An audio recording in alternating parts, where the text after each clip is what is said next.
6 candidates are in the running for 3 seats on Cupertino City Council. As part of the City Channel's ongoing coverage of this race towards Election Tuesday, you're about to see an up-close and personal introduction to one of those candidates. This is Candidates Q&A with hosts George Moore and Mei-Hui Huang, and featuring tonight's Cupertino City Council candidate, Orrin Mahoney. Hello and welcome to Candidates Q&A. My name is George Moore with the Cupertino Courier Weekly. Hi, my name is Mei-Hui Huang. I work for World Journal. It's a Chinese language daily. This evening we are honored to be joined by Orrin Mahoney, council candidate.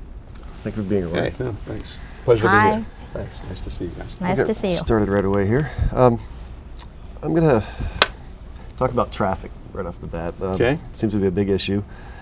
What are your goals to improve the traffic congestion and overall safety in the community?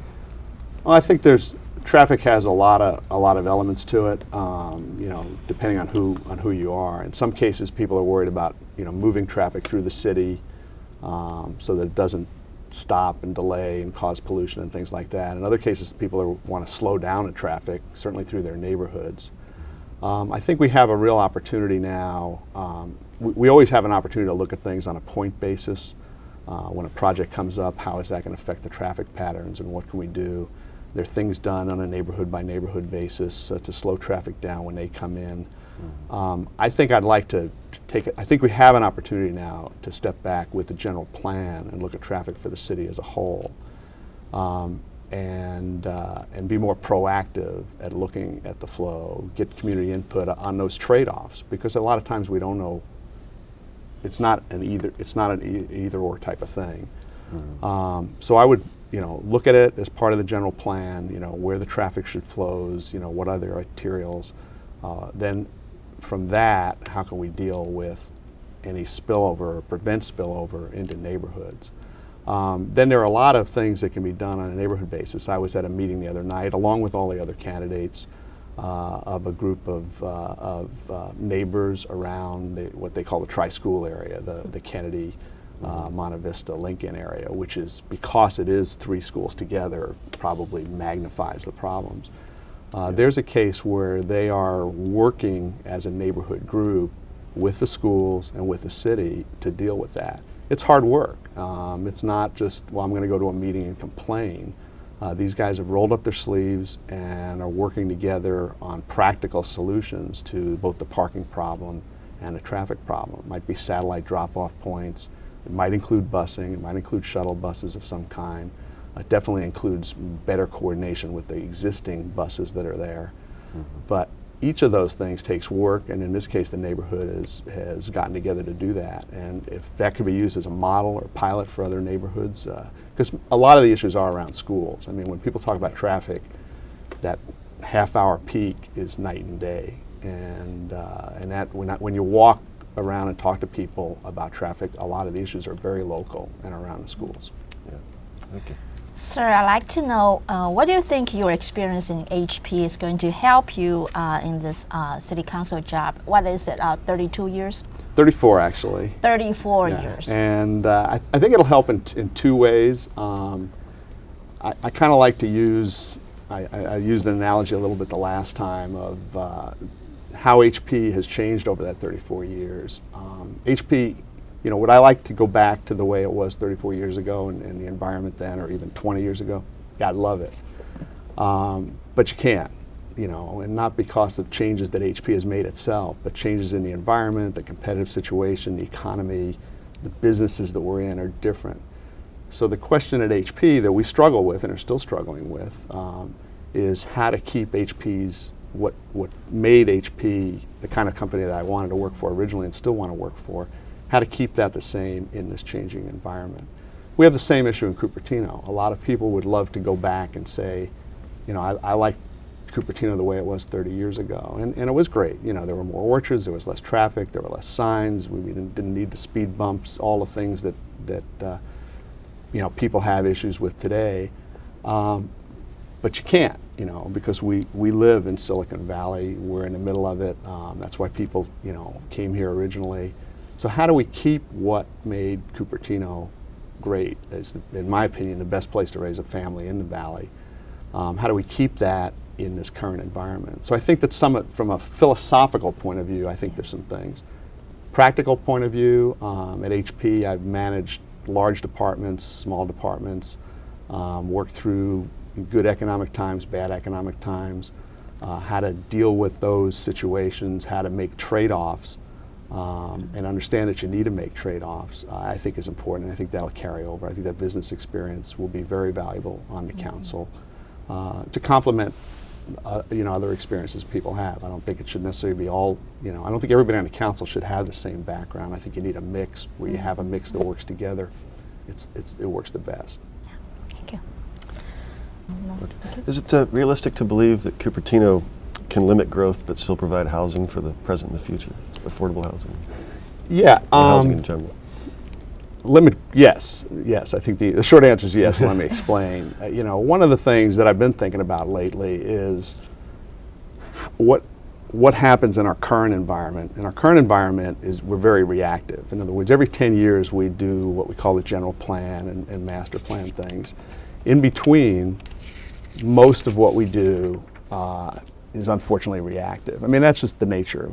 It's the same in business. I mean, during the year, most of the time you're tactically executing, and it's only when you step back and say, okay, now what's my planning? What's my strategic plan?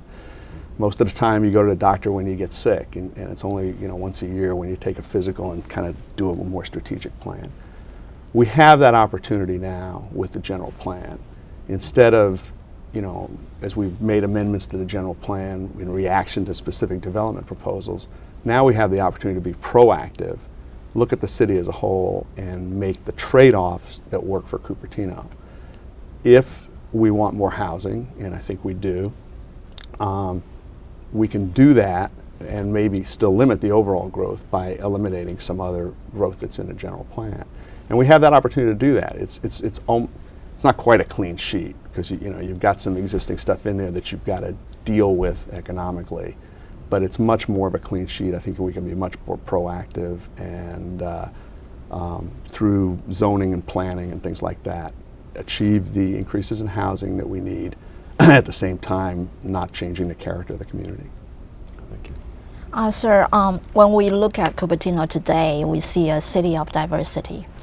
You see the stores, the signs, and take population. According to the latest Census 2000, we have a population about 50,000, and 44% of them Asian, and Chinese. That's what I'm here for, 12,000. So, well, I like to have you to share with us your view of this evolving picture of diversity in this city, and what kind of a role you think you can play to bridge the difference, the gap, if there is any, between different groups. Couple things. That's one of the elements that I talked about, that in some ways it's different than Cupertino was 30 years ago, and yet it's not anything you can change. So how does Cupertino deal with the fact that the community is different, has a different ethnic mix than it did 30 years ago, and still, keep the values. The great thing about it is that almost every Cupertino value that attracted somebody to Cupertino to begin with are the exact same values that, in particular, the Chinese community values. So, family, education, community. It's almost a perfect match. So from that point of view, it should be easy. Now, it's not easy. People, when people see signs that are in languages that they don't understand, and have a sense that there's a lack of wanting to integrate, and that's a perception that some people have, that's gonna cause issues. So having said that, having walked precincts now and having been involved in a community over the last 2 years since I ran, I think it's getting better. So the good news is it's getting better. People are being integrated into the community more. A really good example, I've had a couple of opportunities because of meetings that were there, not because of my age, but to be at the senior center, although I can qualify. But because of meetings, I've been there. There's a really good example of when you're there, you just see everybody working together because there's common things, there's common interests. And the same at the schools, especially at the younger ages. So the more common things that we have, whether it be service organizations or anything that pulls people together. I've been at a couple of events since the events of September 11th, a couple of events where people from the Asian community have spoken out about that, and you could just see again the connection there rather than the divisiveness. So I think we made progress. I think we can do more. I think that the key is having things that bring people together naturally, whether it be a community safety organization, whether it be the senior center, whether it be events in the school. Naturally. And we've done the diversity workshops too, where that does, you know, I went to the ones at Monte Vista, I went to some of the 5Cs ones. Those occasionally are good too, because they, you know, if things look like they're in some way, there's some misunderstandings there that can be dealt with, I think that that's positive as well. But the more you can just do naturally, the better off it's going to be. Thank you. And I definitely support that. Okay, thank you. One of your goals was to find creative ways to attract and retain superior teachers. Can you give us a couple examples? There are a lot of, there's some things that are being done today. Our current affordable housing program in Cupertino and this is something that I discussed when I ran 2 years ago based on some inputs that I'd heard from some of the other cities. It gives a priority to teachers, and that got incorporated. I think that's good. I'm on a Chamber of Commerce of Cupertino. There's a program there called Business Education Link that we've put together to do what I call small things. You know, welcome packets for new teachers, discounts in the businesses, things that if they don't help, you know, from a great financial point of view, and they're not, at least show that the community cares and is trying to help. What we really need to do is and this is not anything the city council can do, is you know, except indirectly lobbying with the state and with our other legislators, which I think is a role of the city council. Is, you know, get more pay, and there's some things that have happened lately where Cupertino is going to get more of its fair share. As you know, we're one of the lowest funded regions, and I think that happened through the state assembly, but with the input of people that, you know, are on the city council and certainly on the school board and other, you know, other community volunteers. So the first thing is, you know, instead of dealing with kind of the issues around it, you know, let's pay them more so they can afford these other things. We don't have to give them, you know, a 10% discount at the store, et cetera. I mean, it's great, but that's not the real answer. And then the affordable housing, I would absolutely continue to make that a priority. And we may have to broaden it. It's not just it's the teachers, but it's, you know, everybody in the school system as well. And that's an issue. That's a tough trade-off as well. You know, where do we start drawing the lines? But again, if you go back to what makes Cupertino the place that people want to come to, it is the schools, and it's also the thing that maintains our property values. And I think people see that connection, so people support, even people who don't have children in the schools appear to support the schools because they understand that direct connection. Great, thank you. Sir, I just like you to share with us one particular moment during this past 2 years, because you tried 2 years ago. Mm-hmm. During the past 2 years, that was this moment you really made up your mind you're going to try again. And what were you thinking at that moment? Can you share with us?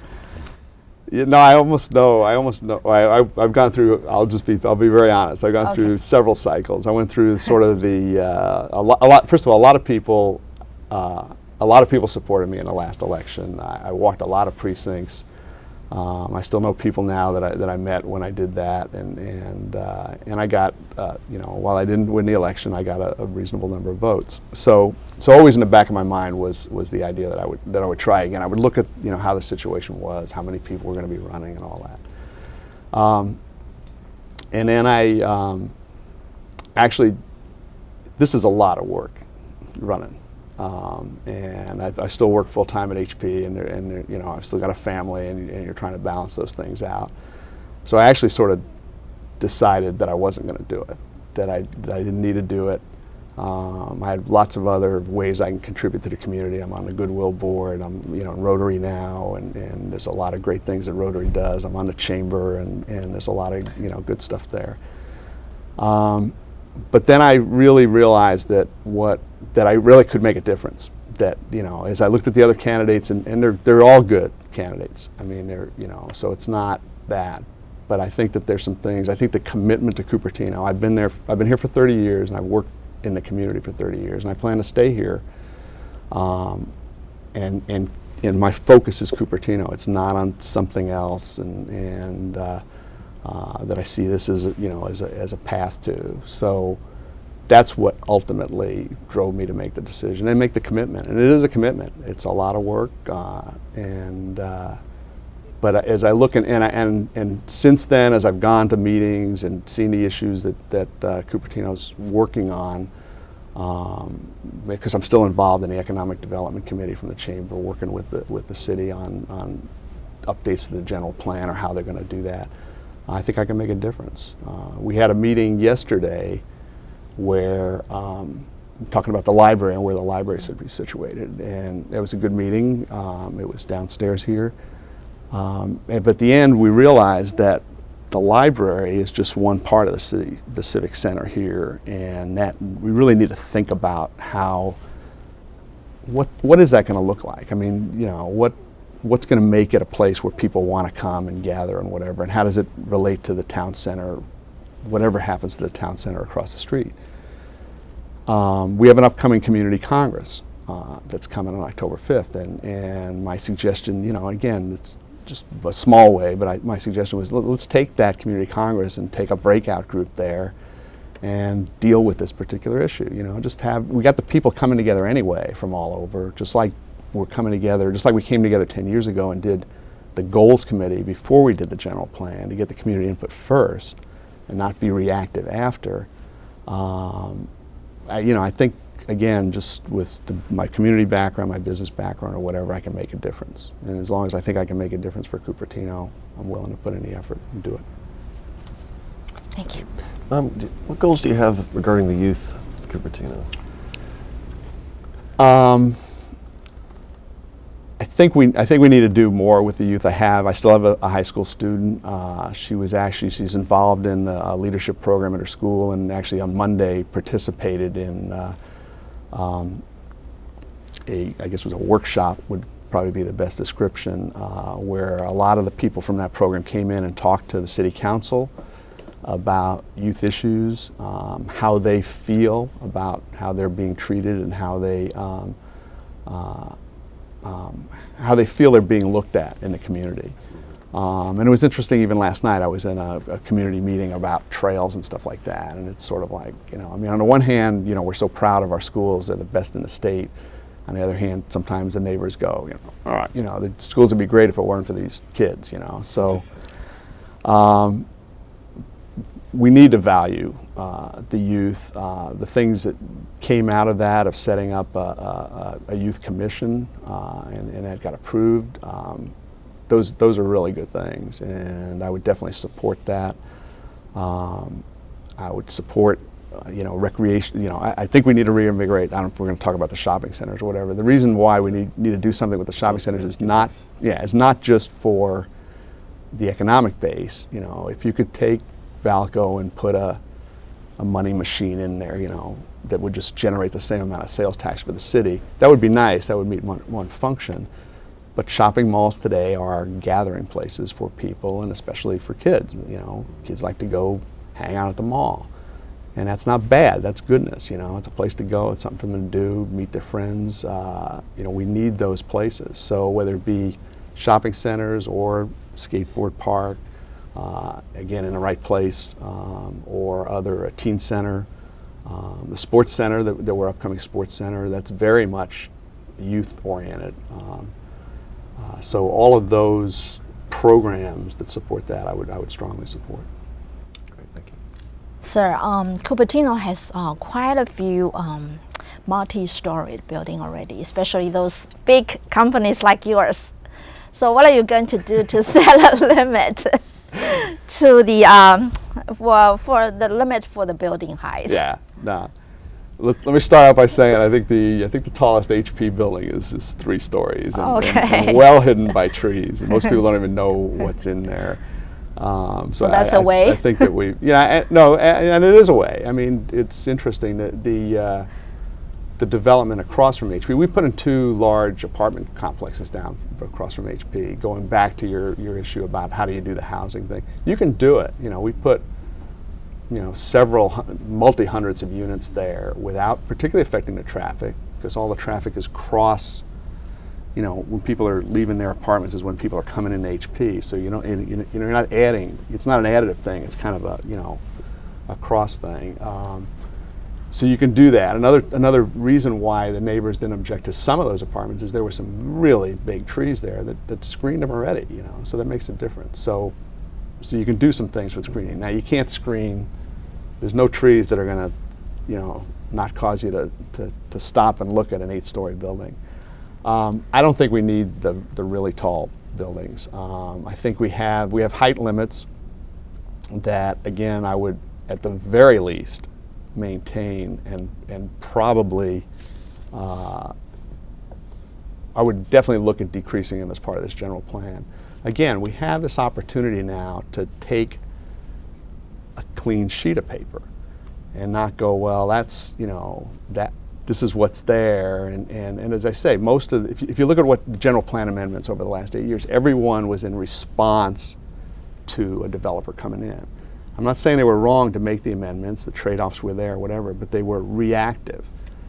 And nobody was coming in saying, I want to lower heights. So any general plan amendment around heights was an exception up. And, I mean, that's natural. I'm not saying it was wrong, and the benefits we got out of that particular development, didn't make that warranted.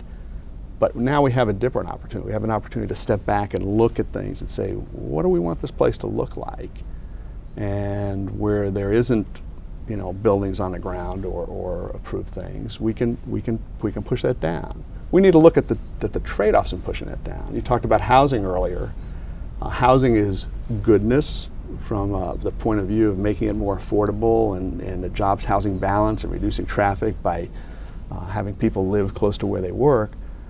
From an economic point of view, housing is probably at the best neutral and maybe cost the city something. So in that mix, when you're looking at the whole general plan, you have that opportunity to say, okay, I'm going to do that because housing is good, but I may need, for example, a hotel that's a high, revenue generator to balance that out and still do the right things. And where do companies fit in the mix? That needs to be looked at. But I think people have been very clear about the fact that they want to, and I respect that and agree with that, to start to reduce that. Real quickly, what do you think, you're talking the general plan, what do you think the most important aspect of the general plan? I guess the most important aspect is to look at the city as a whole. As again, we have an opportunity now to move things schematically around. So for example, let's go back to this discussion about the city center here where we are. There was a proposal, for a town center proposal across the street. Had some pluses and minuses, got a lot of reaction. The minuses got a lot of reaction from the neighbor. The pluses, the things it could bring, could still be there. Out of that, though, there was also discussion about, okay, based on that proposal, what do we want to do about the civic center to tie into that? We can flip that around now. Here's the civic center and what we want to do. Now the general plan can schematically master plan it. How do we want that to look to tie in? What is the future of the Oaks and what is the future of Balco from a high-level planning point of view? Now there are tactical issues in both of those shopping centers that have prevented things that a lot of people want from happening. But strategically, this is our chance to strategically look at some things and move schematically broad things around. Change something that's office today into housing. Change retail shopping center into professional offices if that made sense, and take this other thing and turn it into more retail because it's in a better location, and it'll tie into other things. This is our chance to really step back and look at those things that are going to shape shape the city for 10, 20, 30 years. I was real happy with the decision that the council made yesterday on the library and the location of the library, because again, it's instead of short-term tactical thing, let's cram it in here, which is sort of where we were heading. This is like, no, this is going to be what the city's going to look like 20, 30 years from now, and I hopefully will be here at that time, and I hope that that my children will still be able to live here, or if not, you know, the other people. So shaping that whole city, looking at it holistically, I think is the most important element of the general plan. All right, thank you. I think we have to wrap things up. Okay. Thank you very much. No, it's been great. Enjoy your answers. Yeah. All right, no, thanks. It's been a pleasure. Tune in to the City Channel for local election information and coverage through the November 6th election. Program schedules can be found at various locations, including City Hall, the Cupertino Public Library, the Cupertino Scene, and the city's website. While at the website, you can find more information on City Council candidates and on Measure D. You will also find helpful links to voter information pages. Exercise your right to vote on November 6th by heading to the polls.